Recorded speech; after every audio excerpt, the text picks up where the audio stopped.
የመጨረሻው ሰዓት ደራሲ አርተን ሽኒዝለር ትርጉም ማን ያዘዋል እንደሻው የመጨረሻው ሰዓት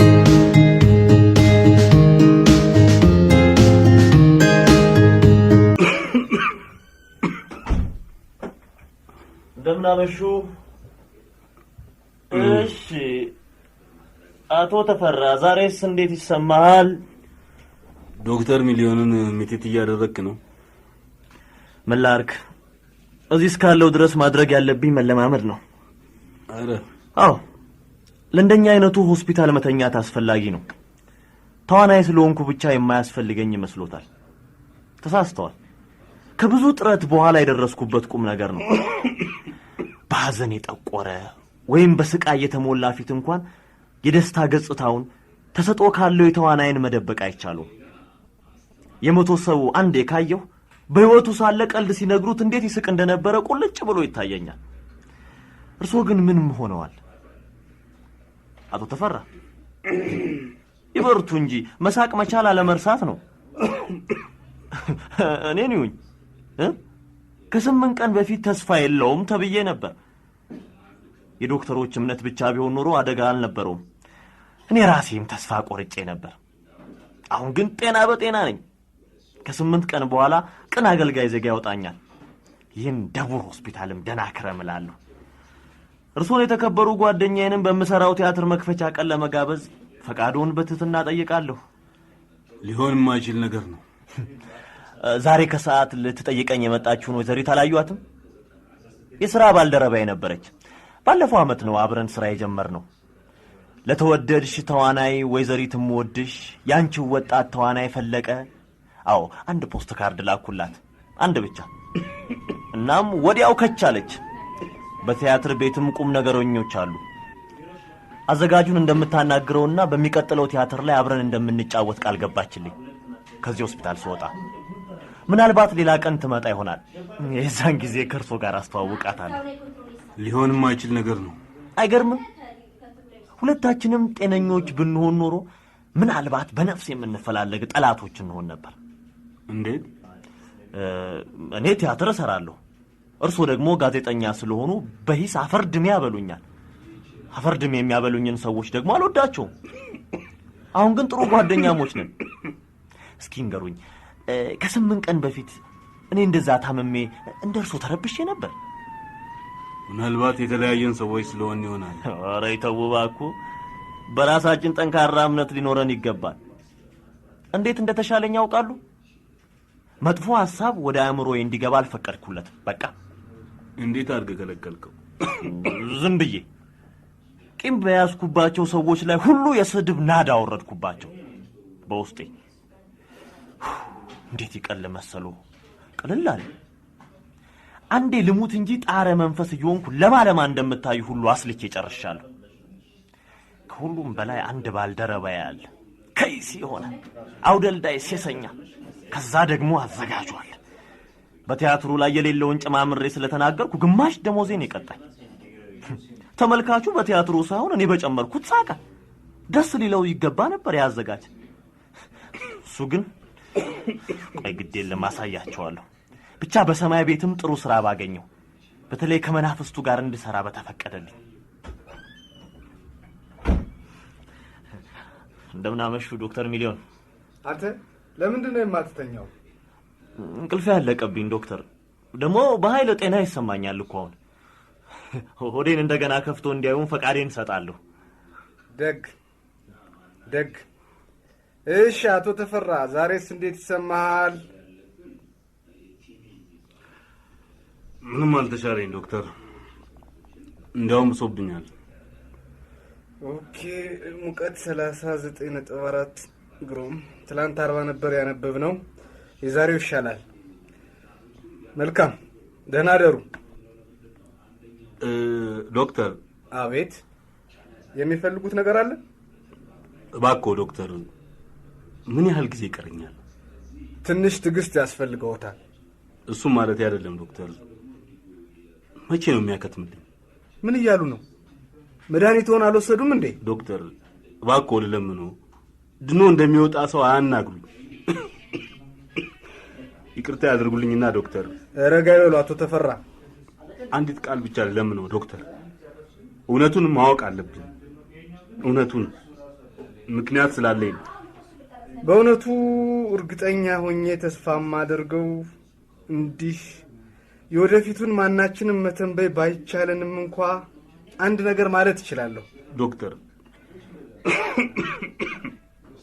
አንድ በጣም ጠቃሚ የሆነ ጉዳይ አለኝ። የሌሎች ሰዎችን ዕጣ የሚወስን እናም የራሴን ሰላም፣ የሞቻ ሰዓቴን ሰላም። ቆይ ትንሽ ግልጽ ቢያደርጉት ግን በተቻለ መጠን አጠር ያርጉት። ገና ሌሎች 2 ክፍሎች መድረስ አለብኝ። እንዲህ ያሰቡትን ያህል ጊዜ ከፈጀ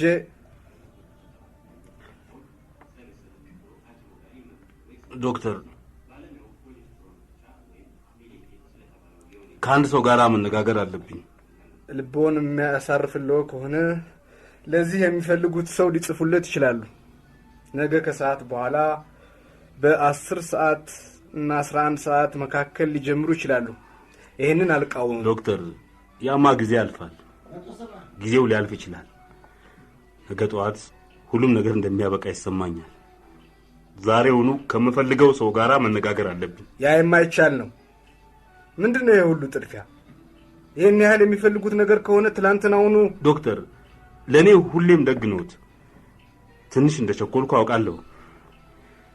ግን እስቲ ያስቡት ዶክተር፣ አንድ ሰው ነገ ጠዋት ወይም ከነገ ወዲያ በቃሪዛ እንደሚወሰድ እርግጠኛ ሲሆን ጽናት ያገኛል። በድፍረትም የልቡ እንዲፈጸምለት ከሌላው ሰው ውለታ ይጠይቃል። እሺ፣ ባጭሩ ምንድነው የሚፈልጉት? የግድ አንድ ጓደኛዬ ማናገር አለብኝ። አሰግድ የሚባል አሰግድ አጥናፉ። አሰግድ አጥናፉ የታወቀው እንደራሲ ማለት ይሆን? አዎ። ጓደኛው ናቸው ነው ነበር ድሮ። እንግዲያው ይጻፉላቸው። ያ ምን ይጠቅመኛል? እኔ እንደው ሊያገኘኝ አይችልም። ዛሬውኑ ነው ማነጋገር ያለብኝ። አሁኑኑ። አቶ ተፈራ የማይቻል ነው። በቃ ለነገሩ ከአቶ አሰግድ ጋር በአንድ ግብዣ ላይ ተዋውቀን ነበር እና ግድ የለም ዛሬውኑ ስልክ ደውልላቸዋለሁ።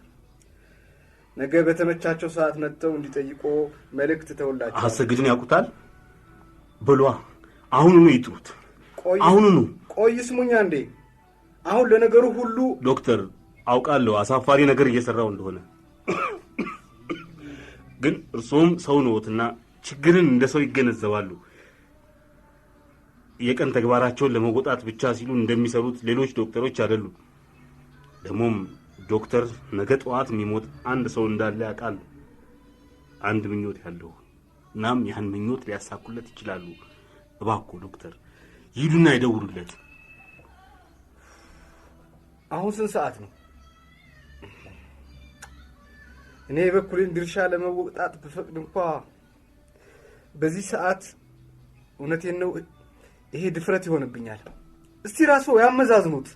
ዶክተር አሰግድ ጓደኛዬን አውቀዋለሁ።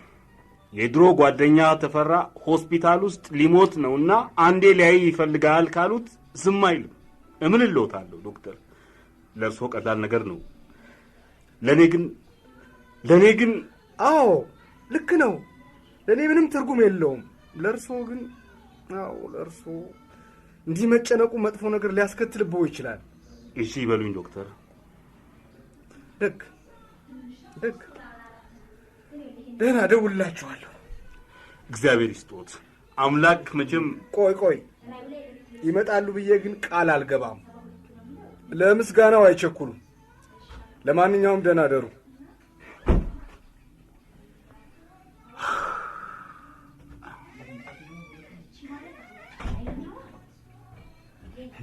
ይህንን ያህል ለረጅም ጊዜ ከዶክተሩ ጋር ምን የሚያወሩት ነገር አገኙ አቶ ተፈራ? የሚጠይቀኝ አንድ ሰው አለኝ። አንድ ሰው ይመጣል። ጠያቂ። ምን ጠያቂ? አሁን በኩለ ሌሊት? አዎ ወዳጄ፣ አንተ ብቻ ነቃ በል። ትምህርት የሚገኝበት ሁኔታ ነው። ሰውየው ማስተዋል አለብህ። እኔ ጋር ሲገባና በኋላ ደግሞ ሲወጣ። አዎ ይህን አይቼ በሞትኩ። እባክህ አንድ ብርጭቆ ውሃ ስጠኝ ወዳጄ። እሺ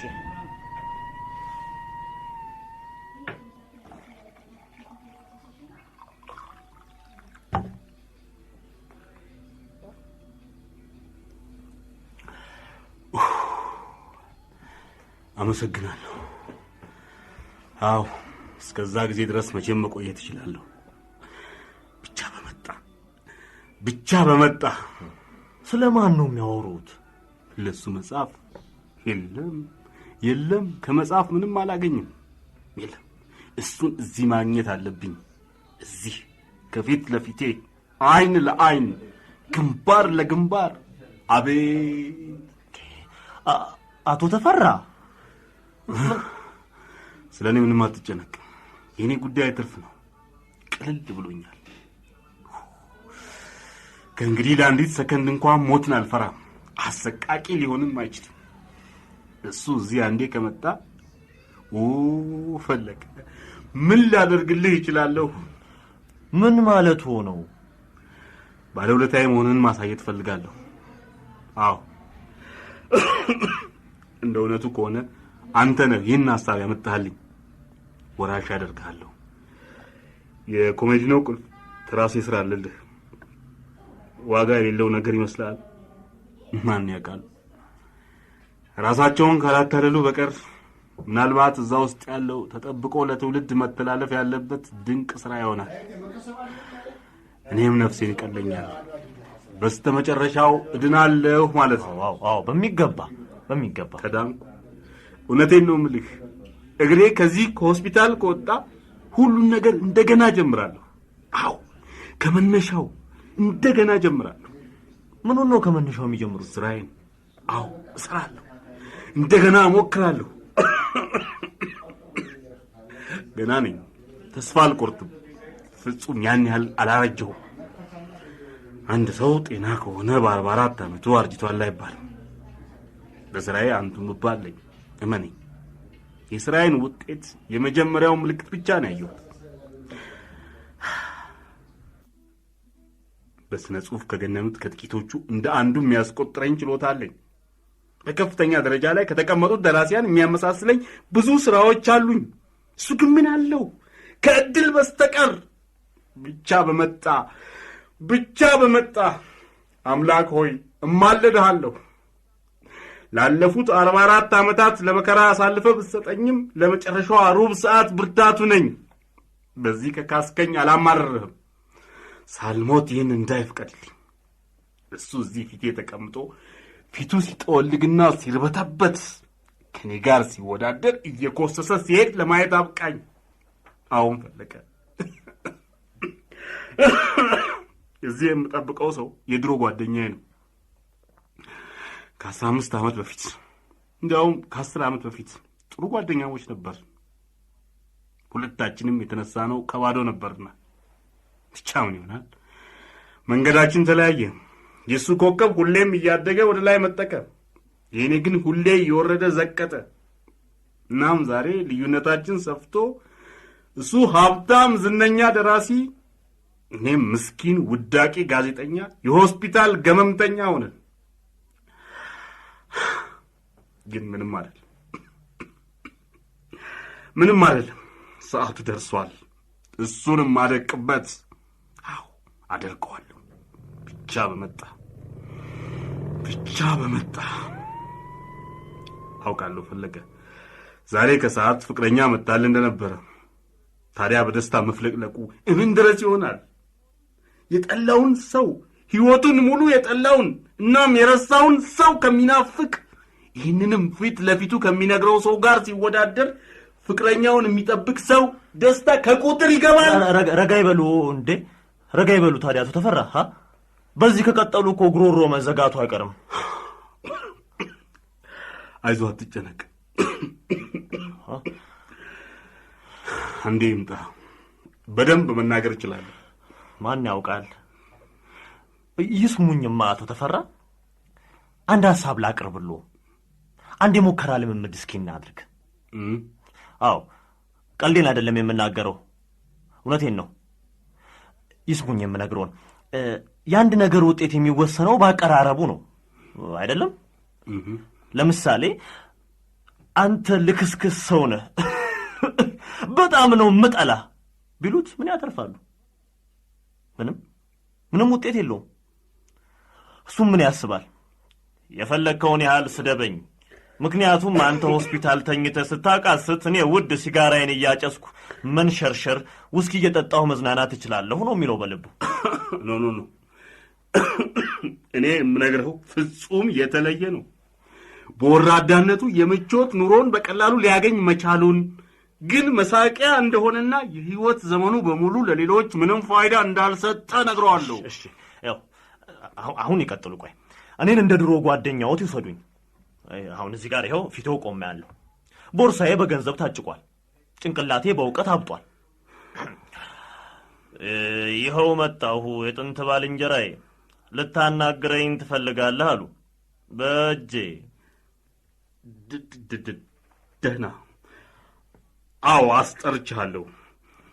ግን ስለ ጥንቱ ጓደኝነታችን ስል ልሰናበትህ አይደለም በጭራሽ። ጊዜው ሳያልፍብኝ ልነግርህ ነው። በጉጉት ልትገለኝ ነው ባልንጀሬ። ምን ልታማክረኝ አስበሃል? ስታስበው አንተ ከኔ የምትሻል ይመስልሃል? ውዱ ባልንጀሬ፣ ሁለታችንም ከትልልቆቹ ጸሐፊዎች ጎራ መቼ ገብተን አናቅም። መቼም ገብተን አናቅም። እናም በአሁኑ ሰዓት ምንም ልዩነት የለንም። የአንተ ትልቅነት ዋጋ ቢስ ቅዠት ነው። ያልሆኑትን መምሰል ዝናን እንደ ገለባ ክምር ነው። በሞትክ ማግስት ንፋስ እንደሚበትነው ገለባ። ጓደኞችህ የውሸት አቆላማጮች ናቸው። ለጥቅማቸው የሚያገወድዱ ምቀኞች ናቸው። ፊትህን ስታዞር ጩቤ የሚመዙ ደደቦች ስለሆኑ ብቻ በአንተ ተልካሻ ስጦታ ይደነቃል። አንተ ግን እጅግ ብልጥ በመሆንህ ይህ አይሳትህም። እዚህ ድረስ ያለፋሁ ግን ይሄ ልነግርህ አይደለም። አሁን የምነግርህ ነገር ምናልባት ከክፋት ይቆጠር ይሆናል። ግን የሚታፈርበት ሌላ ቀን አለመምጣቱ ሲታወቅ አብሮ መኖር ለሚባለው ዝባዝንኬ ቁብ አይኖርህም። አዎ ባለፉት ጥቂት ዓመታት ብዙ ጊዜ ልክ ልነግርህ እፈልግ ነበር። በመንገድ በተገናኘን ጊዜ ሁሉ ያ ነበር ፍላጎቴ። አንተ ግን የጓደኝነት ሰላምታ ለመለዋወጥ ትደፍር ነበር።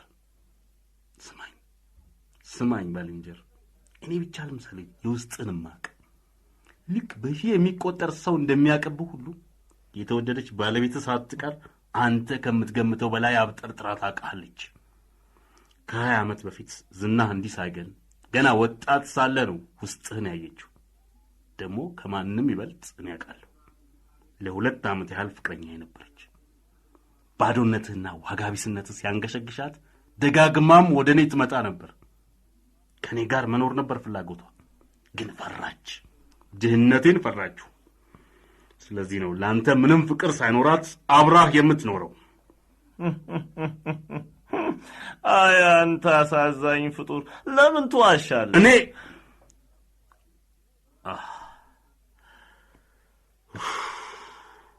ስማኝ ፈለቀ፣ ቁልፉ አንተ ጋር ነው አይደል? አላምንም ካለኝ ኮሞዲኖ ውስጥ ደብዳቤዎቹ አሉ። የኑዛዜ አስፈጻሚ አንተ ነህ። እንዲያውም በኮሞዲኖ ውስጥ ያሉት ምርጥ ድርሰቶች አድናቆትን እንዲያገኙ ከኔ መሞት የተሻለ መንገድ አይኖር ይሆናል። ማን ያውቃል? አዎ በመከራና ስቃይ እንደኖርኩ እንዲሁ በመከራና ስቃይ አልፋለሁ። እናም ሰው በመቃብሬም ስነ ስርዓት ላይ ንግግር ያደርጋል። ብቻ በደንብ አድርገህ እንድታዳምጥ። ትጉ ሰራተኛ፣ ቀልጣፋ፣ ታዛዥ። አዎ ያ እውነት ነው። ታዛዥ ነበርኩ። ምሬቴን ውጪ ለትንሽ እድገት ስል ለምንቃቸው ሰዎች ሳጎበድድ ኖሬያለሁ። በእኔ ችሎታ ተመካሹበት አደጉበት። አቶ ተፈራ ቆያን ሰው መጣ መሰለኝ። ቆይ እስኪ ዶክተር ናቸው? ዶክተር ብቻቸውን? አይ ከአንድ ሰው ጋር ናቸው። እንግዲህ ሀሳቡን ሰብሰብ ያድርጉ። እዚህ ተቀምጬ ላዳምጦ ባለመቻሌ በጣም አዝናለሁ። ሰብሰብ አሳቡ። እዚህ ናቸው በሽተኛው። እዚህ ነው? አዎ ነው። ኦ ተፈራ ተፈራ፣ አይገርምም ባልንጀር፣ እንደገና ተገናኘን ማለት ነው። ስለመጣህ ከልብ አመሰግናለሁ። ይቅርታ ያርጉልኝና አቶ አሰግድ፣ ንግግራችሁን ከሩብ ሰዓት በላይ ባታራዝሙት ደስ ይለኛል። ከተወሰነው ሰዓት በኋላ ራሴ መጥቼ ልሸኞት እገደዳለሁ። አመሰግናለሁ ዶክተር፣ በጣም ነው የማመሰግነው። ማመስገን ያለብኝ እኔ ነኝ። ከዚህ የበለጠ ትብብር መቼም ከማንም። ኧረ ምን አለበት ከተቻለ። እሺ አቶ ተፈራ፣ መልካም ጭውውት።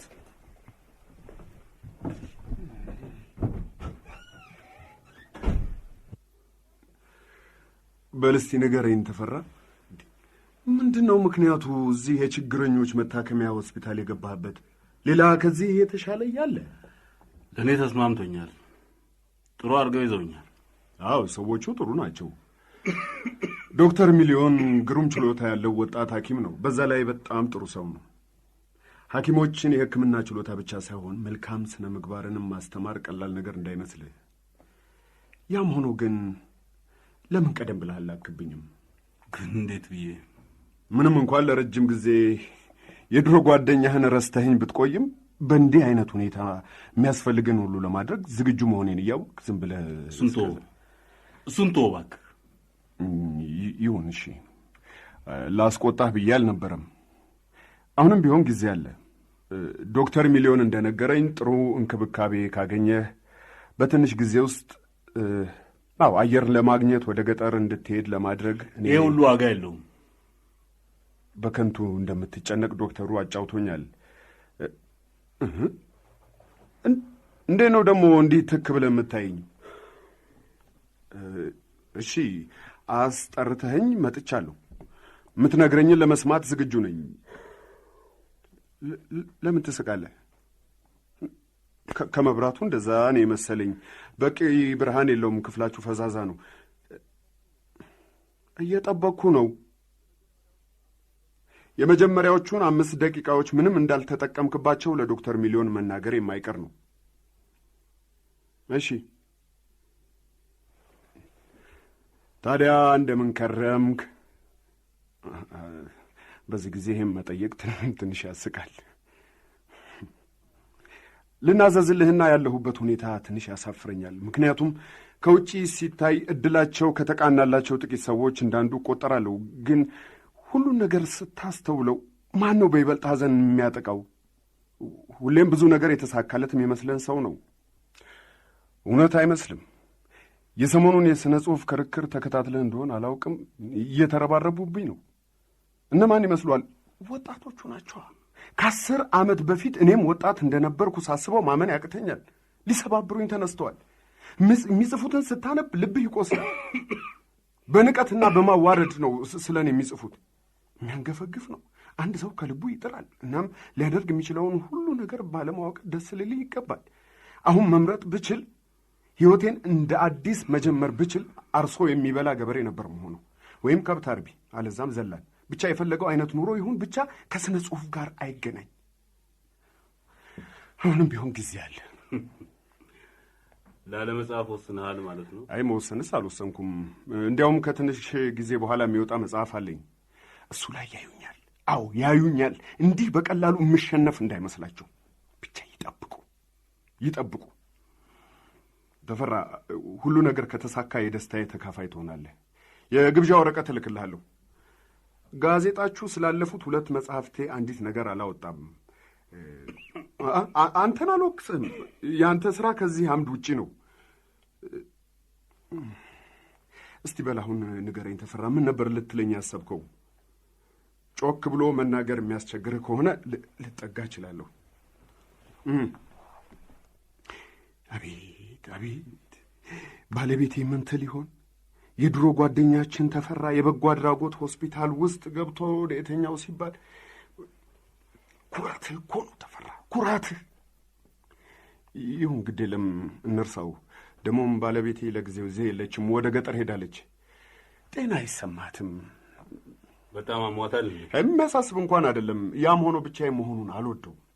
እንደ እውነቱ ከሆነ እሷ አጠገቤ ስትኖር ነው በራሴ መተማመን የምችለው። መፍጠር ሲያቅተኝ የመኖር ተስፋዬን ስቆርጥ እሷ ናት እንደገና የምታነሳሳኝ። በተለይ ዕድሜህ በገፋ ቁጥር ካሉት ግንኙነቶች ሁሉ እውነተኛው ትዳር እንደሆነ ይሰማሃል። በዛ ላይ ልጆቹ ያንተ ያለ። ልጆቹ ምን ሆኑ? ምንድን ነው የሚሰሩት? ሴቷ ልጅ አግብታለች። አዎ ለአያትነትም በቅቻለሁ። ሰው እንደዛ እንደማይገምተኝ አውቃለሁ። ታናሽየው ልጅ ገና አስቸግሮኝ ገንዘብ አይበቃውም። በዛ ላይ ባለፈው ሰሞን በሴት ምክንያት ተደብድበው አይኑን አሳብጠውልኝ መጣ። ሁሌም ያው የተለመደ የወጣትነት ችግር ነው። እንዲህ እያለን እናረጃለን። ሕይወትም ጉዞዋን አታቋርጥም ነው። እውነት ነው። እሺ፣ ጊዜው ይሮጣል። እኔም እየጠበቅኩ ነው። ምን ልትለኝ ኖሯል ያስጠራኸኝ? ያልከውን ሁሉ ለመፈጸም ዝግጁ ነኝ። የተመኘኸውን ምናልባት በጋዜጠኞች ማህበር በኩል መሞክርልህ ነገር አለ ወይም በድሮ መስሪያ ቤት በኩል እርዳታ ወይ ደግሞ ይቅርታ አድርግልኝና እኔ በገንዘብ በኩል ቶቶ ምንም ነገር አልፈልግም። ምንም አንድ ጊዜ እንዳየ ብቻ ነበር የፈለግኩት። የጥንት ጓደኛዬ ነበርክና በቃ ይኸው ነው። ቻው። ደህና። በእውነቱ ደስ ብሎኛል። እንግዲህ ተሽሎህ በማየቴ ተስፋ አለኝ። ከድሮ በበለጠ እየተገናኘን። አዎ። እሺ፣ ይኸው መጣሁ። ካልኩት ሰዓት ትንሽ እንደዘገየው ተስፋ አለኝ። አዎ፣ እኛም እየጨረስን ነው። መልካም። አሁን የተረጋጉ ይመስላሉ አቶ ተፈራ። አመሰግናለሁ። በል እንግዲህ ደህና ሁን ተፌ። ዶክተር የሚፈቅድልኝ ከሆነ ከአንድ ከሁለት ቀን በኋላ ብቅ ብዬ አይሃለሁ። በሚገባ በሚፈልጉት ጊዜ መጠው እንዲጠይቋቸው። የለም ለእኔ ሲሉ ከሥነ ሥርዓት ውጭ የተለየ ትእዛዝ እንዲሰጡ አልፈልግም። እሺ እንግዲህ ደህና ሁን። ታዲያ በርታ በልበት፣ ራስን አታዳክም።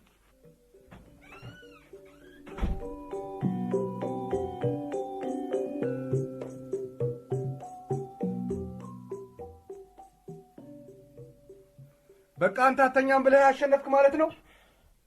ደህና ይደሩ ዶክተር። ይኸው አሁን እኮ ልተኛ ነው። እንዴ ማን ነው ይሄ ሰው? በተለየ መንገድ ነው ትኩር ብሎ ያየኝ። ምስኪን ተዋናይ ነበር። አሃ፣ ከ8 ቀን በላይ በዚች ዓለም እንደማይቆይ አያውቅም። ለዚህ ነው የፈለገውን ሲያደርግ የማንቆጣው። ሊሞት የተቀባረበን ሰው እንዴት መቆጣጠር ይቻለኛል? ልክ ነህ ዶክተር፣ ጥሩ አድርገሃል። ደግሞም በዚህ አጋጣሚ ሆስፒታል ድረስ መጥቼ ይበልጥ ልንቀራረብ በመቻላችን በጣም ተደስቻለሁ። ያስተዋልኩት ነገር ሁሉ ጠቃሚ ሆኖ ነው ያገኘሁት። ይቅርታ ያርጉልኝና ጓደኛዎት ሊነግሮት የፈለጉት ጉዳይ ይሄን ያህል የሚያስቸኩል ነበር? ለምን እንደፈለገኝ አልገባኝም። በአብዛኛው ያወራነው ስለ ድሮ ጊዜ ነበር። ሊያየኝ እንደፈለገ ነው የነገረኝ። በቃ ይኸው ነው። በተረፈ በእኔ መምጣት የተረጋጋ ይመስል። እሺ አቶ ተፈራ እንዴት ነበር? መቼም ሰውየው ስሜቱን የመቆጣጠር ችሎታው የማይታመን ነው። የሰውን ፊት በማንበብ የሚወዳደረኝ የለም። ሰውየው ላይ ግን ምንም አይነት ለውጥ አላየሁበትም። ለመሆኑ ምን አሉት? ነገን ጭምር ለመኖር የሚገደዱ ሰዎች ምንኛ ምስኪኖች ናቸው። ምንድን ነው የሚሉት አቶ ተፈራ? ኮሞዲኖ ውስጥ ስላሉ ስራዎች አይርሱ እንጂ። ኮሞዲኖ የፈለግከውን ማድረግ ትችላለህ። ስትፈልግ አቃጥለው፣ ጉዳይ አይደለም። ስራዎቹስ? ምርጥ ድርሰቶቹስ? ድርሰቶች ምርጥ እንኳን ቢሆኑ ለቋሚዎች ብቻ ነው የወደፊት ትውልድ የሚባል ነገር ያለው። ይህን ጊዜ አሁን የህንፃውን ደረጃ ወርዶ ጨረሰ። ከሆስፒታሉ ግቢ እየወጣ ነው። አሁን መንገዱን ተሻገረ። የመንገዱ መብራት በድምቀት ይበራል። መኪናዎች ያልፋሉ። ሰዎች ከላይና ከታች ይመጣሉ። አቶ ተፈራ ከሱ ጋር ምን መጋራው ነገር አለ? የሱ ድል፣ የሱ ጭንቀት ለኔ ምኔ ነው? የጋራ የሆነ ሁለታችን የምናወራበት ምን ርዕስ ይኖረናል? ምንም።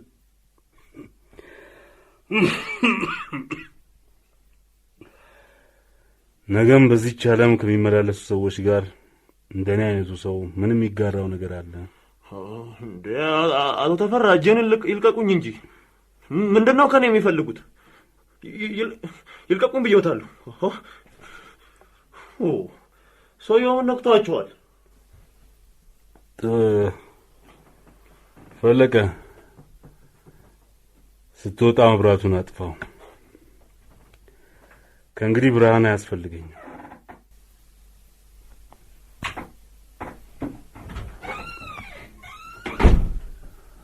መኖር እንዴት ያደክማል!